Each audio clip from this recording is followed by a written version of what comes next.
It's Sunday, November 6, 2022. Welcome to the 38th episode in this series from MeidasTouch and 5-Minute News called The Weekend Show, where we take a deep dive into the news of the week. You can subscribe to this show not just as a video, but as audio if you want to take it around as a podcast, in addition to my daily 5-Minute News podcast on iTunes or wherever you get yours. Joining me today is Ruth Ben-Ghiat, the professor of history at NYU, the author of Strongmen, Mussolini to the Present, and publisher of Lucid, a Substack newsletter about threats to democracy. Ruth, welcome back to the Weekend Show. Thank you. Delighted to be here. So I know you're very busy at the moment, and I can absolutely see why. An expert on the fall of democracy and the rise of fascism is undoubtedly in demand. And I shouldn't even be saying that with a smile on my face, because it's a tragedy. In fact, I would prefer if you were never busy, because we all crave a safe country to live in. And America is increasingly unsafe. So we're going to look to the midterms. We're just a couple of days away from the vote here in the United States. 291 Republicans, which is a majority of the party's nominees this cycle, have questioned the outcome of the 2020 presidential election. Election deniers are running for offices up and down the ballot that could play a critical role in future elections. They're running to be governors who play a role in enacting election rules. They're running to be secretaries of state who oversee voting and ballot counting, and as attorneys general who are responsible for investigating allegations of fraud.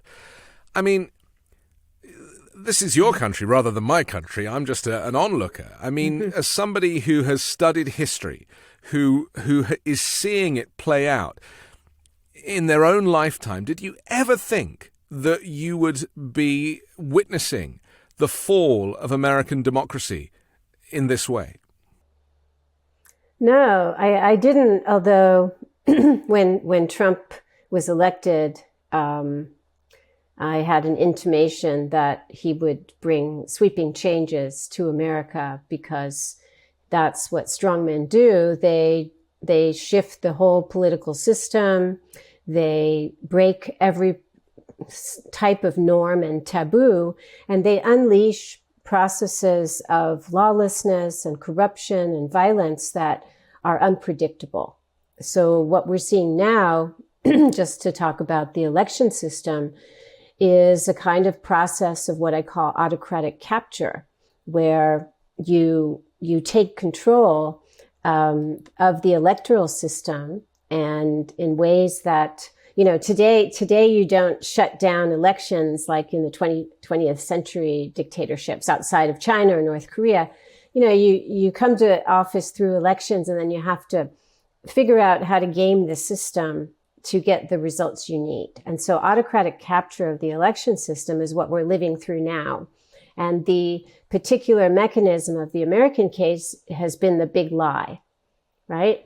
And Trump used this for his own self-serving purposes, that, he won the election and not Biden. But the beauty of the big lie is that it's portable. And so any GOP politician can become a mini Trump and say that they're not going to concede. And so it's a propaganda campaign, but it's also a practice of corruption. If you don't concede, that's something you're doing. It's not just something you're stating or believing.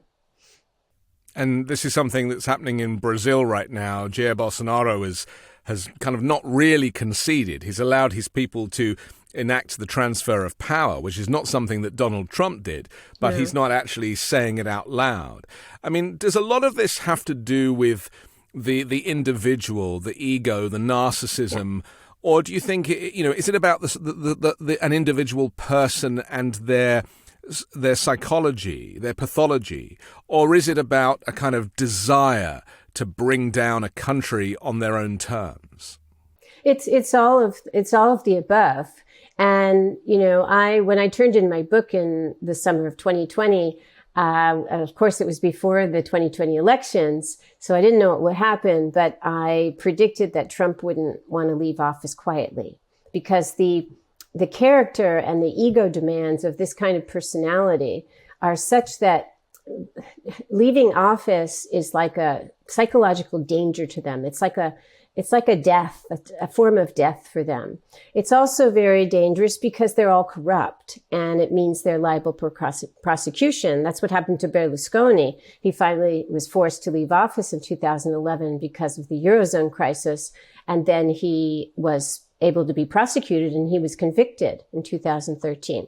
So in the case of Brazil, it's very interesting because what we see is, no, he hasn't fully conceded, and his ego is such that he's not going to be able to make a clear statement. He did make some kind of speech, and clearly, had he been able to get the military and other institutions to play his game and stage some kind of January 6th equivalent, he would have done so. So the fact that that hasn't happened means that he doesn't have, despite stacking his government with the military, it doesn't look like he has the support to do that. We'll see what happens, but timing is everything. And the fact that he did make some stab at a concession speech, we can't expect someone like Bolsonaro to actually say, I am a loser. That's not how they roll. That's the word, isn't it? That's the word that they all fear. Yes. And I guess that's why Donald Trump doesn't want to announce his candidacy for 2024, because he fears losing. Well, yes. And I also wanted to add the big lie, the genius of the big lie for Trump, who has a formidable personality cult. It's really, we're going to look back in history at this time. It's really extraordinary that he was able to construct a personality cult of that power and durability in an open society with a pluralistic media, right? And the beauty of the big lie for his fanatical followers who still worship him, it prevented them from having to reckon with the fact that he's a loser. So they still can see him as the big man, the infallible man, because the personality cult, you have to be the man of the people, you're relatable, they can kind of be attached to you. But you also have to be the man above all other men. So in the case of Trump, you had Orthodox Jews and Christians saying he's there by the will of God. He's like the savior. I alone can fix it. So the big lie meant that these followers didn't have to live through the fall of their idol. People who live in reality, not in their kind of upside down world, but you and I who live in reality, hopefully, we hopefully live in reality. We can see through all of the propaganda. We can see through all of the lies. I can tell when Trump is lying. It's obvious. It's all over his face. He's a terrible liar. But millions of people don't. They don't see it, or they choose not to hear it. They buy it. If you look at the polls for the midterms right now, it's neck and neck, despite all of this election denial, despite January 6th, despite political violence, despite all of this rhetoric. Americans love it. They love it. They love guns. They love violence. They love candidates who are rebels. It's as if, I'm very nervous about the outcome of this election. I'm sure you are too. Not because I mind if Republicans win. I want Republicans to win if they are the legitimate winners. But I'm worried about the future of the fabric of American democracy. And it seems that these MAGA Republicans are not. Well, actually, if you look at, there's some articles, like the Washington Post has run several. It says, many, like almost all Americans are worried about the future of democracy. However, because of propaganda, Republicans think that the people taking democracy away are Democrats, that Democrats are the problem. And in fact, if you go on like Amazon and you look at books on authoritarianism, most of them are by people like Ben Shapiro, who say the problem is left-wing authoritarianism, cancel culture. They're taking our freedoms away. That's why we have to resort to, when they say the GOP also, the Second Amendment isn't about hunting or recreation anymore. It's about the right to rebel against a tyrannical government. So those are all discourses which are very disturbing to me, who, a third of my book is about coups. And to your initial question, like, did I ever think that studying coups would be relevant for the USA? No. I mean, we have backed coups, and it's in my book, like the Chilean coup. We were plenty involved with coups, but not at home. It's a very compelling argument that they make. I mean, let's just put ourselves in the shoes of the average Republican voter right now. They care a lot about the economy. They care a lot about gas prices. They care a lot about the day-to-day living, immigration, for example. Even though they might never have met an immigrant, they're being told that there's this crazy, terrible immigration problem at the border. And again, it's just racism, really, isn't it? It's trying to say that these people are going to kind of come and take over the country. But the argument is so compelling, and a lot of these candidates, Carrie Lake is one of them, who's a former newscaster in Arizona, she makes a very compelling argument. She comes over as intelligent. She dresses immaculately. She really is, the type of person that the average Republican voter is going to be like, yeah, of course. I mean, she's the adult in the room. I mean, that is very dangerous, isn't it? It is. And in fact, the fact she was a newscaster, she absolutely knows what she's doing. She's much more polished than some of the other people, and she makes sure to look beautifully dressed at all times to cover up the violence of what she's saying. But to the theme of political violence and the mindset of Republicans, how do you get people to think that January 6th was a good idea? Polarization is actually just the start, because polarization is when, the middle, the center is less compelling and people start going toward the extremes. But often with polarization, you're still in the same frame of democratic society and you're agreeing to disagree. Maybe it's even us versus them. But what we've seen the Republicans have done very successfully is shade into something I call survivalism. I wrote a piece for MSNBC recently on this. Survivalism is not yes versus them. It's us or them, and only one of us is going to survive. So for many quarters, the Republicans have been preaching survivalist ideologies. One of them is great replacement theory, which can seem like a cuckoo thing, but it's, Tucker Carlson mentioned it 400 times on his show. Many GOP lawmakers routinely talk about it. It's when you think that non-white births are going to extinguish the white race. So that's an example of apocalypse. And so what history shows is to get people in a mindset where they are either tolerant of violence by their party or their government, or they will participate in violence, even against their own community, their own neighbors, like in fascist states or other authoritarian regimes. You have to get them to feel that they are in mortal danger. And that's also where we slot in the immigrant. The immigrants are coming. I have this in Strongmen, one of the evergreen propaganda themes used by the fascists, used by, military dictatorships, is that masses of immigrants are coming over the border to rape and kill and steal and dilute our gene pool and all the other things. And so we're seeing the uptick on that. That's a form of survivalist ideology too. And Trump subscribes to that. He's big into eugenics. You've heard him say it on the campaign trail many times, this idea that anybody other than the kind of white Aryan race, or look at my friend over there, he's got good genes. Attractive women, look at her, she's got great genes. I mean, it's pretty disgusting, isn't it? Yeah, and this is also a global talking point. In fact, this is one of the most well-coordinated and rehearsed global talking points. And what the Republicans are saying is the same as we hear from Orban. We hear from, Brexiteers. My mother has become very right-wing. She lives in England. And just this morning, we were on the phone, and she's in a small village in Cheshire. And she kept saying, I was taking notes, immigrants pouring in, they're going to rampage, through our nation, the whole thing. And then you have in Italy, with the new government of Giorgia Meloni, who comes from neo-fascism, she's actually so extreme that she says that it's all a plot by George Soros and the EU to kind of flood Europe with mass non-white immigration and ruin Italy's white Christian identity. So she doesn't even think it's just a natural process. It's a plot. There's a design.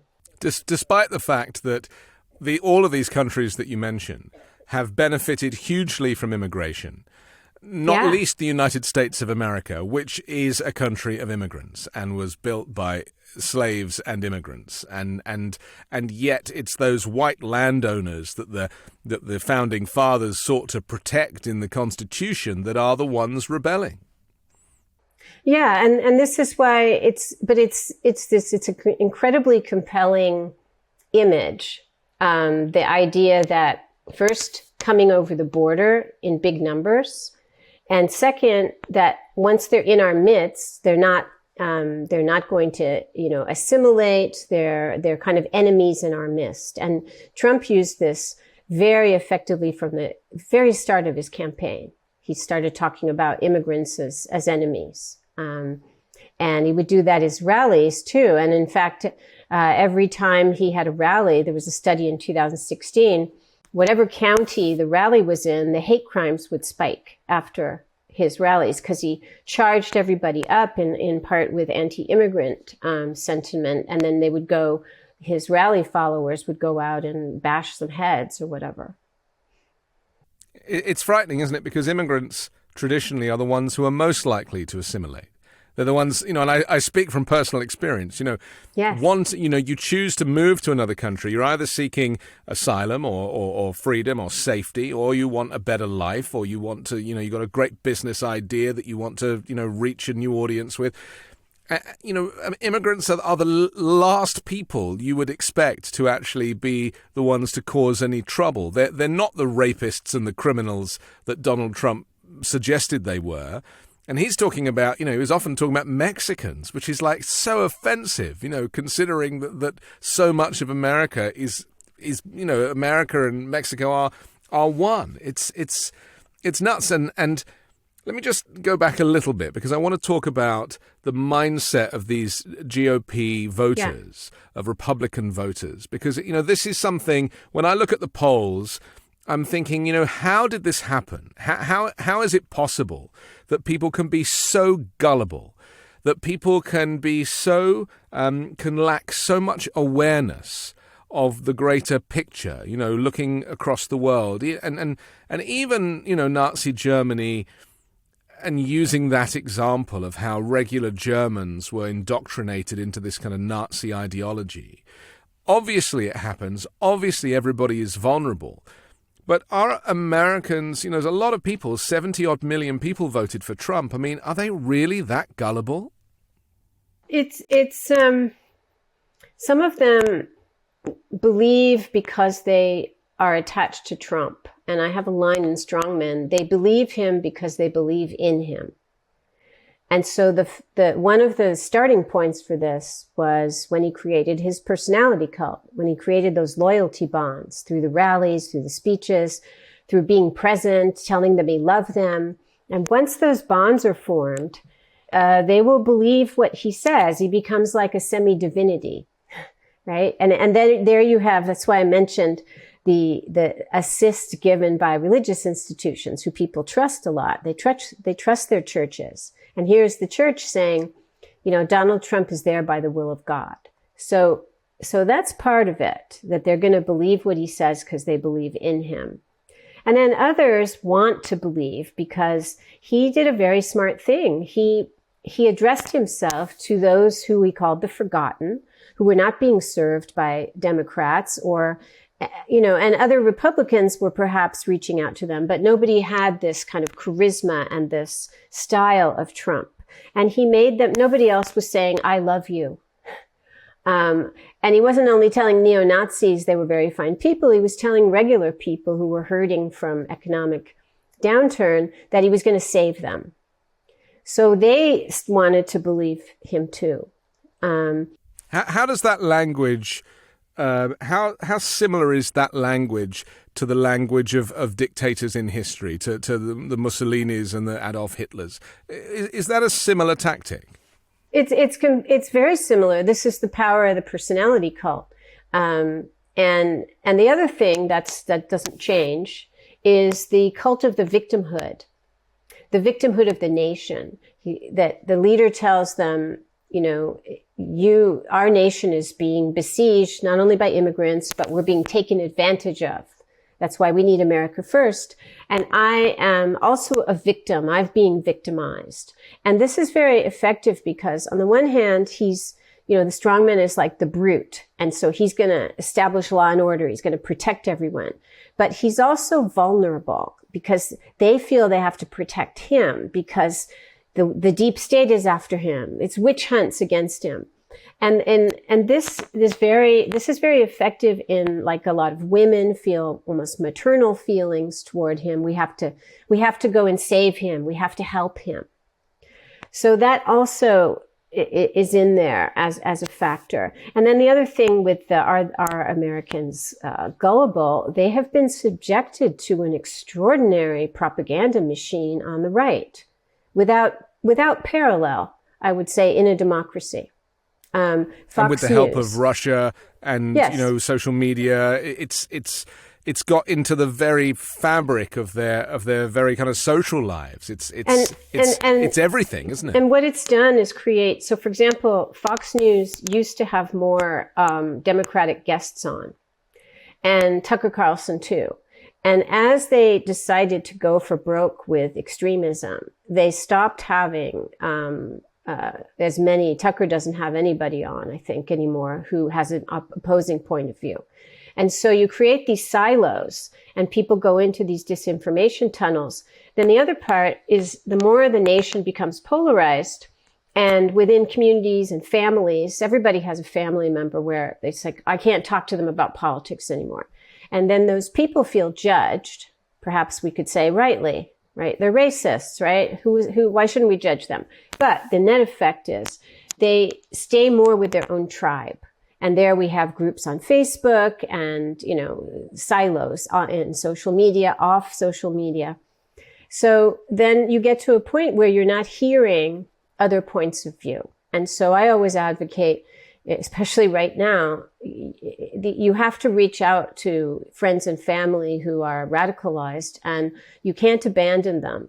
You can't be condescending to them. You have to kind of be there for them. Because I stopped talking to my mother about politics, and then I said, wait a minute, I'm doing the same error. So I now, as difficult as it is, I try to ask her, and all the studies show, why do you think, immigrants are ruining Britain? And that way, when it's time for them, eventually they will come out of this disinformation tunnel, and you'll be there as an interlocutor. But if you just cast them off, then they just burrow themselves with their own tribe. I want to talk about digital illiteracy, which is something that has been thrown around recently, which is where people are not, especially older people, on this very subject of propaganda, they are not educated enough in the online world that they can tell the difference between a legitimate article that's been written by a legitimate organization or a journalist that is fact-checked and is, of value, versus some deep state article they found on Rumble or something. And yes. So my interactions with people who, I don't know many people who are, Trump supporters, but one in particular sends me links all the time, and I don't recognize these websites where these links come from. I mean, really, there is a whole parallel universe of the internet that is enabling all of this far-right propaganda. These are people that have been thrown off YouTube or thrown off of Facebook and thrown off of Twitter. And in the same way that Trump has created Truth Social, his own town square, so he can, shout into the void. So how serious and how important is digital literacy or illiteracy in this world, and how does it contribute to this spread of misinformation? Yeah, I'm glad you asked about that because it's a huge problem, and it connects to something that's very typical in authoritarian states and is happening in America today and elsewhere. And that is attacks on not only journalists, not only attacks on the press, but attacks on any area of society that depends on facts, objectivity, and research. So we have anti-science aggression, right? Scientists it's not just the vaccine scientists that we hear about a lot. It's a lot of scientists who do public health who are being attacked.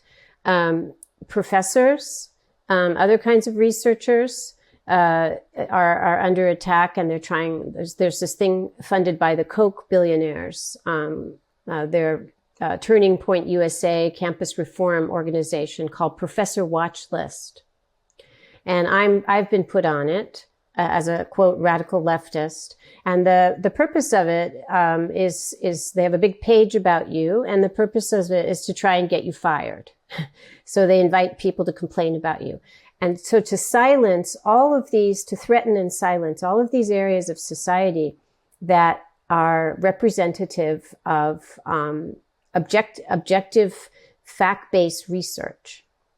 So that is all going on in many areas of society. And then you get to the problem of digital literacy. I'm very worried about what's going to happen to Twitter under Elon Musk, because when there are a lot of people who are extremely qualified who are not verified. They don't have the blue check. But he wants to make people pay for the blue check now, and many people will not, or he'll take those blue checks away. And most journalists, to go to your point, most journalists are verified. And so the public can see that and you get verified because of your expertise. I'm verified because of my professional expertise. If you take that away, the public, and Elon Musk is a far-right operative, in my opinion, the public won't know who to trust. And that's the 21st century playbook that is Putin's creation, the Kremlin's creation, where you confuse the public. You don't just tell lies.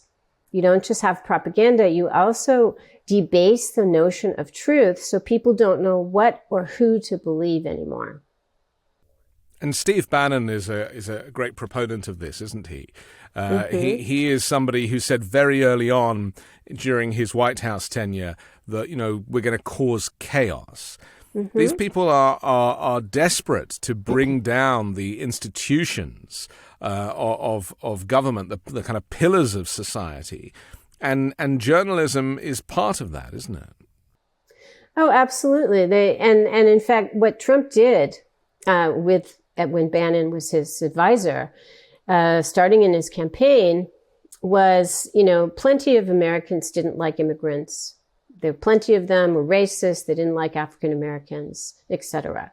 But he added new categories of enemies, and the main one was the press. And at his rallies, if you recall, he penned them up so they could be taunted.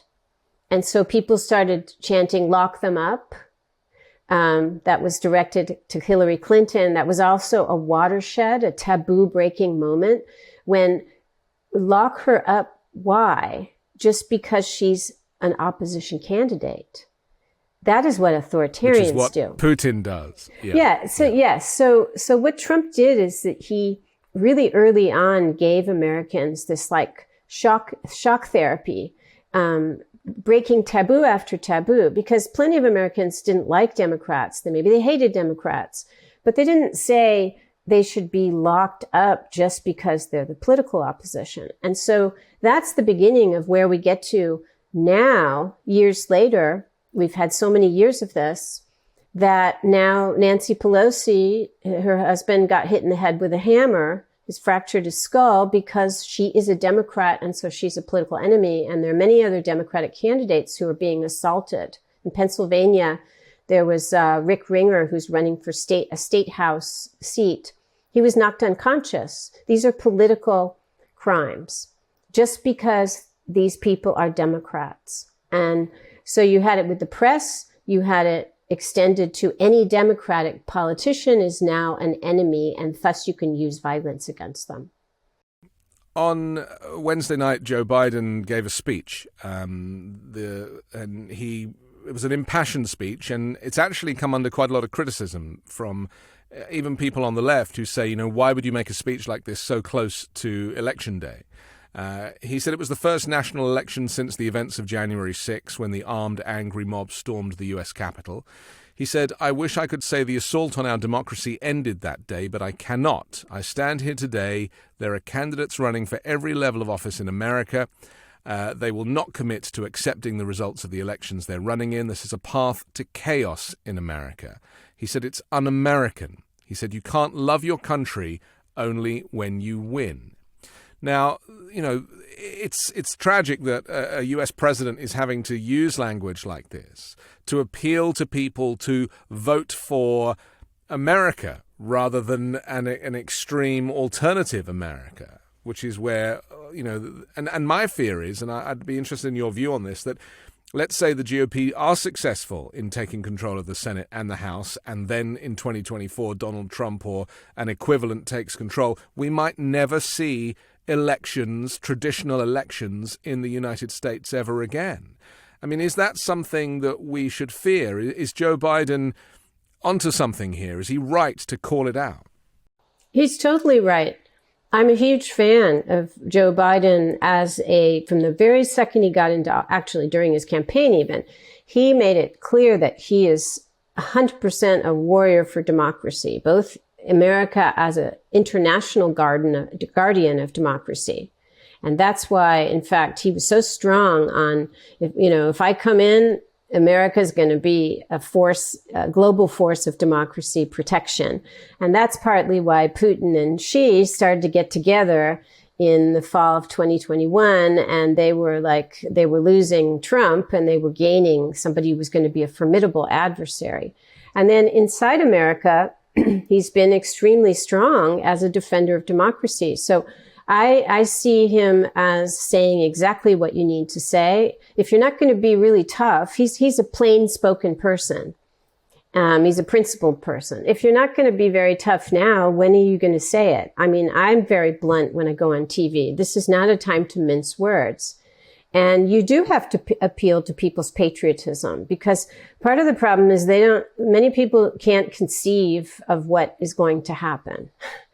And I've kind of turned around my professional life, and I'm trying to educate the public based on my knowledge of past and present autocracy, because it can happen here. And this is what it's going to look like. So I was very here. I mean, we always talk about it like it could happen, but it already happened. The election was overturned on January 6th, albeit for just a few hours. There is political violence now. There is widespread misinformation and propaganda.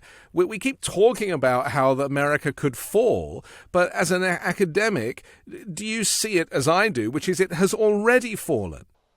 It's a process, right? It's always a process. And unless you're having a successful military coup, where it's quite instant, and even then it's a process after. But we had a coup attempt. I mean, and the vice president, who's a Republican, was targeted for assassination. And nobody really wants to talk about that part of it. And Pence, of course, won't say anything. It's very frustrating to me, because I know in history that certain elites are very important to changing the tide at important moments. And if Pence would have spoken out, or would still speak out, it could be a game changer. I don't like him at all. He's terrible, but he could do that. Because he does have that moral authority on that one day, January 6th. Well, he did his job. I mean, he's being celebrated for being a hero, but the guy simply did his job. Well, but he was targeted for assassination, and we now know he didn't want to get in the car with the Secret Service. I mean, the problem is, when I say this again on television shows, like that he was a target for assassination, sometimes there's an awkward silence. But we have to talk about this because it's already happening. It's a process of autocratic capture, of destroying our institutions. And Donald Trump he came into office to destroy the institution of the presidency and many other institutions too. But that was his goal. And his friends in China and Russia fully supported that, right? So we are living through this slow process of debasement of elections. And by the way, the big end game, I call my political newsletter lucid big picture thinking about threats to democracy. The end game of the big lie and election denial is to compromise the idea of elections in voters' minds, all elections, so that using elections as a way of choosing leaders doesn't seem like such a good idea to them anymore. It opens the door to other ways of having political transitions, like coup attempts or like strongman takeovers. So that's again, a process as well. And that clearly is what a lot of GOP supporters want, because they've been led to believe that the existing system is so flawed and that Democrats are trying to cheat, that they actually think they'll be doing America a service by doing away with a traditional election, because it's so underhand that we need something different that has a much clearer and more defined winner, rather than votes on bits of paper. And I mean, this is beggars belief that this is happening. But I don't see a single MAGA Republican who doesn't want elections to be over. They're sick of elections because, there's a chance they might lose.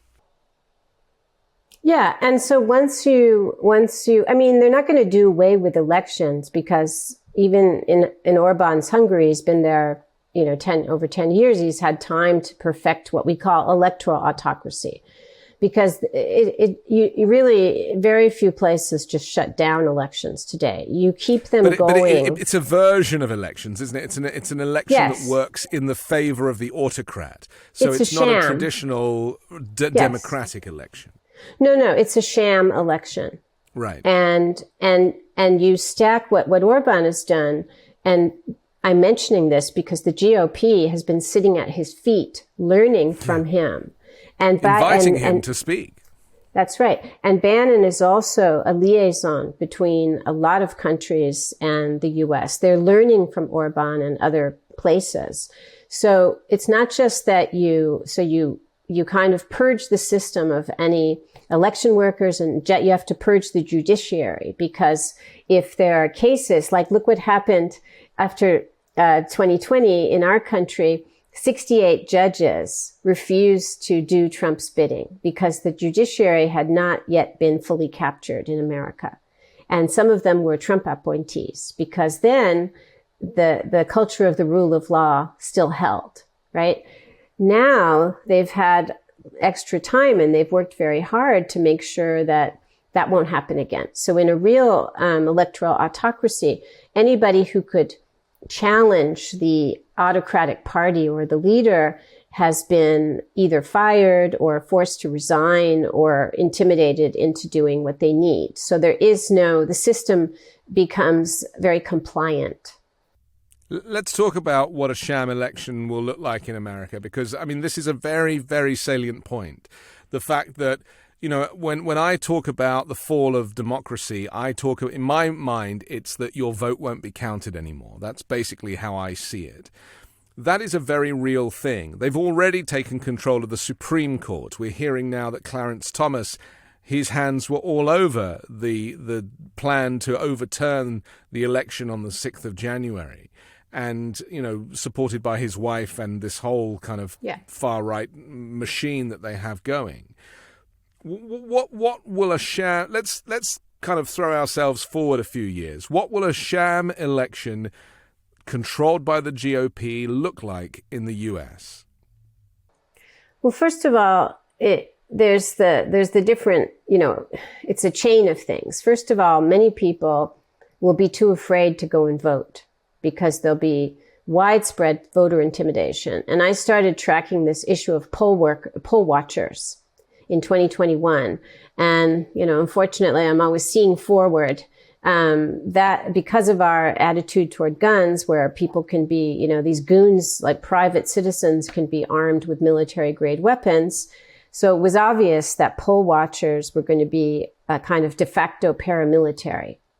So it will look like in part, it could look like, in a military dictatorship or a society that has like militias going around, like because they've had sectarian violence.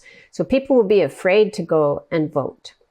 And I was very, very worried about DeSantis started making these sham arrests. He's extremely dangerous individual, DeSantis, the Florida governor. And he got on the election fraud, bandwagon very quickly because he's so ambitious. So in 2020, in November, he proudly said, there's no electoral fraud in Florida. I run a good ship. And less than a year later, he had the first election integrity and election crimes office. And as soon as I saw that, I said, that's really bad. And he has indeed made 20 sham arrests of people. And these were performative arrests just to show that he could do it. So people will be, they'll be arrested for just trying to vote. They'll be afraid to go to the polls. So you'll already have a selection, a huge editing of the electorate. And then there's also voter repression, gerrymandering, the things that have always gone on. What will be new is, again, these sham arrests. Everybody's going to, they're all going to imitate DeSantis, and people will be arrested for trying to vote. And it was mostly African-American people he arrested. And then even if they vote, there'll be a nullification of the results, kind of. And because, as you mentioned at the beginning of the show, you will have it's corruption. The whole machine, it'll be an election system that is managed by corrupt people up through the Attorney General, so there can be no recourse.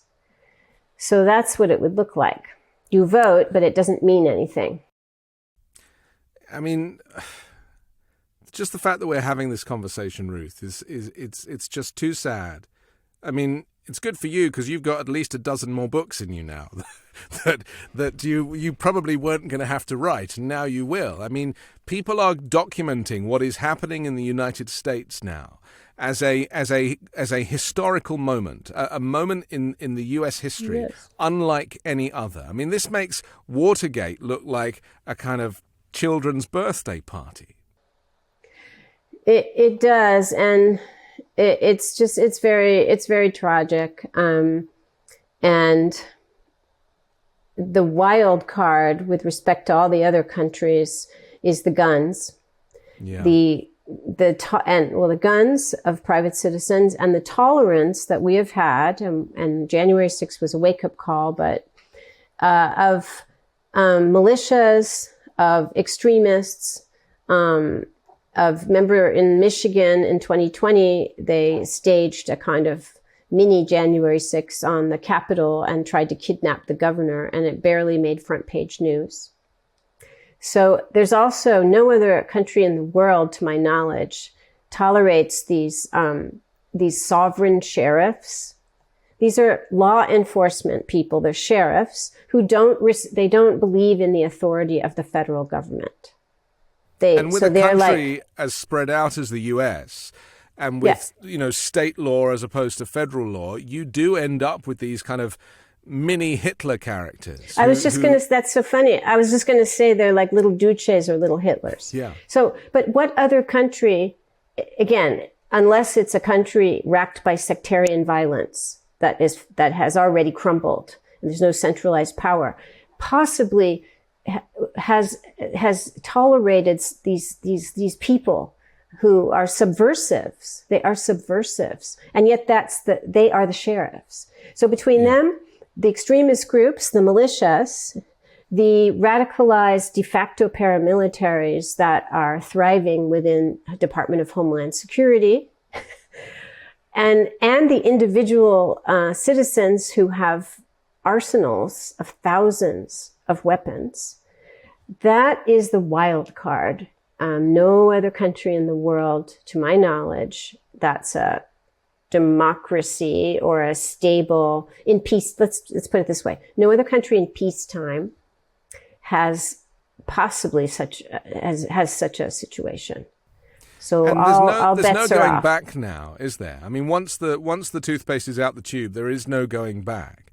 And my fear is that it's all very well, is talking about, well, who's going to win? Well, Democrats are pro-choice, and so, if you're pro-choice, vote for them, and if you're all about gun ownership, then vote for Republicans. It's not as simple as that. That's like old-fashioned traditional politics, where you looked at policy and you go, you either take that lot or you take that lot.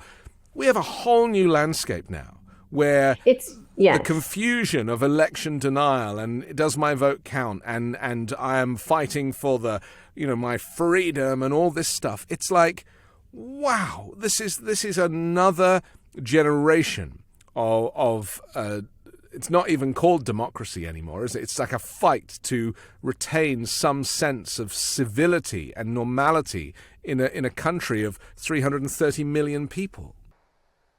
It is, and if the Republicans start sacking the state, because this is also a kind of, just as Brexit was like a kind of elite plutocratic, maneuver, this faux populism, we could see that really sacking Social Security, plundering the state, and plunging America into true hardship.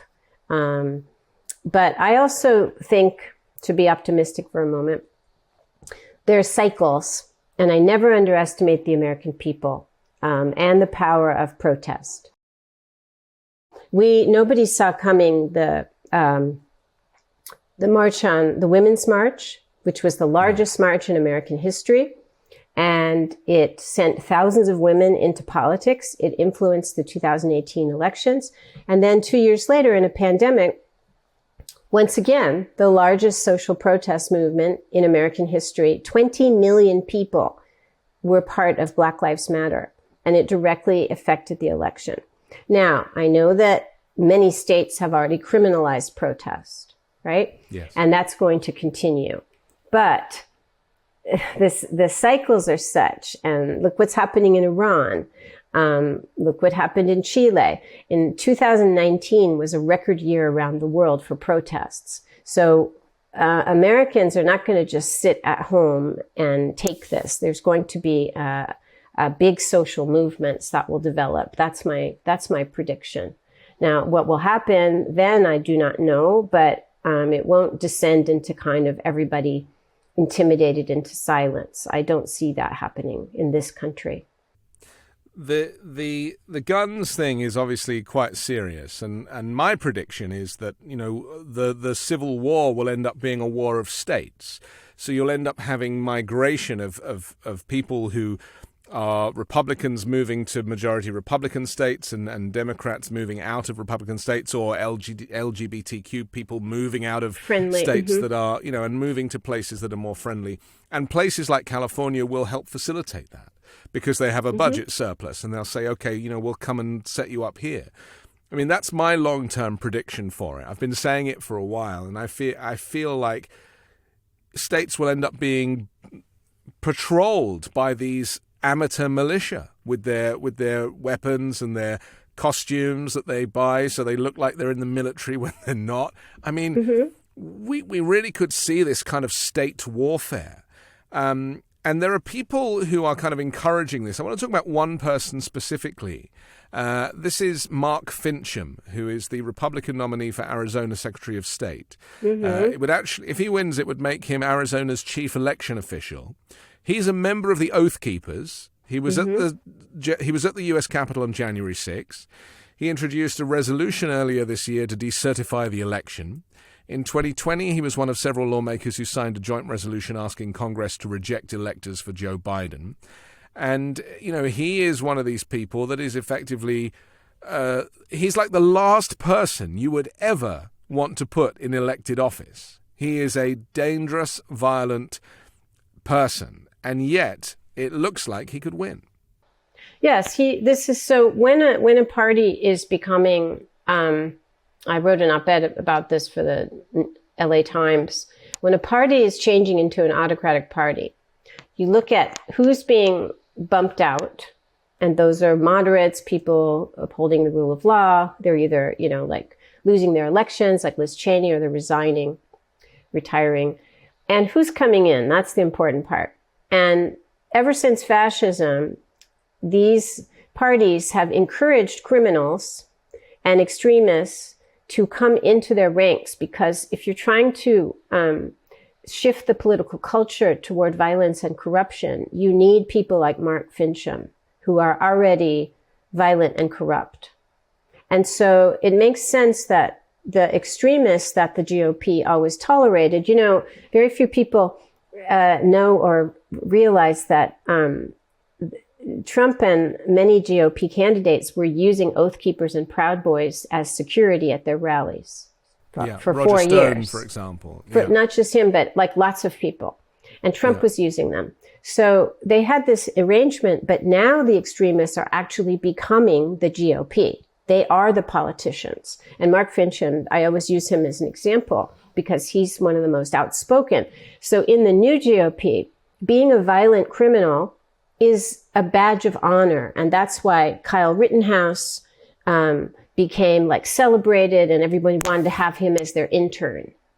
So unfortunately, looking back in history, like the Nazis at the very beginning were always, they would go through the jails and they would recruit criminals and give them important positions, like somebody who was convicted of bribery became part of the Nazi labor front because he was skilled at getting bribes, etc. And of course, Italian fascism, all the black shirts who were specialized in violence, who got Mussolini to power, they were all given important positions in the bureaucracy, or they became officials because they knew how to do fascist things, like kill people, order people killed, extort money, all of those things. Well, they've proved themselves to be strong, and they've proved themselves, and Kyle Rittenhouse earned his stripes because he took a weapon and went into the middle of a BLM protest and executed it. And then that's right. So you think, what are the qualities that are desired in a politician? And they're violence and corruption and lawlessness. It sounds very bleak, but that's just how it is. And it's, believe me, having written Strongmen and looked at the terrifying things that happen, not just with fascism, but in my case study of Chile, where the military was like, we're not going to succumb to a coup like all these lawless countries around us, like Bolivia. We're not like them. We're all for the Constitution. We're upstanding. And then the whole society, starting with the armed forces, just corroded. And they became torturers and murderers. And so it can happen. And so imagine having written all this and seeing people like Mark Fincham now being lionized, and perhaps have a very important position inside one of our only two big parties. It's a nightmare. Ironically, the one person who is not physically violent is Donald Trump. I mean, he really is a blob, isn't he? He's not the kind of person, even though they project images of him looking like Rambo, he actually is very weak. He talks the talk, but he can't walk the walk. So he relies on these extremists and the militia and these others to do his bidding. My final question to you is about political violence, because we've mentioned Paul Pelosi. Now, that attack was meant for Nancy Pelosi.